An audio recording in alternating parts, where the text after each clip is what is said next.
Today, I'm showing you the biggest things to check before you spend hundreds or even thousands on a new dryer. Most dryers actually fail because the airflow gets restricted. Some of these signs would be long drying times. You may have noticed that your clothes take 2 or 3 cycles to dry the clothes.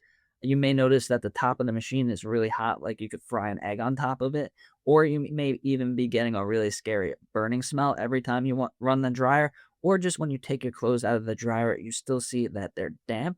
And the worst of all, you see that your electric bill is much higher. Most people just think if it's not working well, it must be broken. So they go online or they go to a store and spend money on a brand new dryer. And a lot of times when I was doing dryer vent cleaning, I would go to houses almost every day that got a brand new dryer and are super confused why it's not working. And that's because you could get the best dryer in the world, but if there's a clog somewhere in your dryer vent system, the best dryer in the world will still not work. The first test would be to check the vent. There is a test you could do from the inside with a piece of paper. You could just hold it to the screen. I made a lot of videos about this. Or you could just go outside if your vent's on the side of your house and just confirm that it's blowing. If you turn your dryer on and nothing's coming out or very little's coming out, then you definitely have an airflow problem. 90% of the time that I go to a house that can't use their dryer or they think their dryer is broken is because there is a screen or a big piece of lint blocking the exit vent.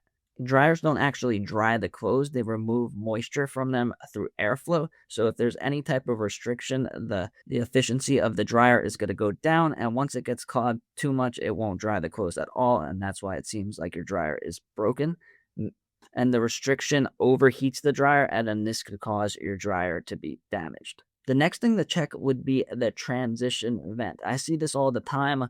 I'll a lot of times I move the machine back and see that the transition vent was completely crushed, smushed, or it was just like 25 feet long when it only needed to be 1 foot. Most likely you have a plastic foil transition vent, and these are super dangerous and they could have rips and leaks, which could cause bad airflow and cause lint getting into your house.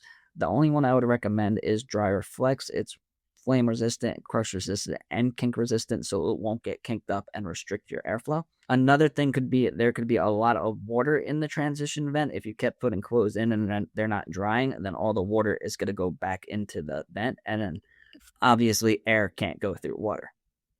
Another thing to check is inside the actual dryer itself. Pull out the screen and check if it's not completely filled with lint. There's a fan in there, and if the air can't pass through to the fan, then you're not going to have airflow and it's not going to work. If you've never cleaned your dryer and you had it for more than a couple years, it's definitely going to be filled with stuff in there. If you want to pause this video and go check. And if you checked all these areas and your dryer is still not working, then it might actually be broken.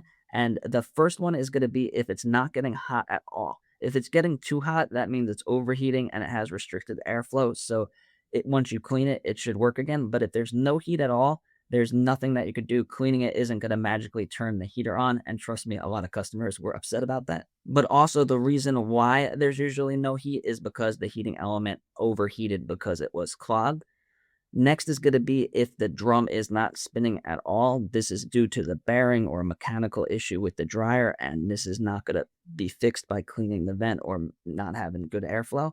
Before spending a lot of money on a new dryer, make sure you check these airflow problems first. A lot of dryers people think were broken all along would have worked fine if they just clean the vent and clean the dryer. And if you want to learn how to clean your dryer and your dryer vent yourself, check out this video over here.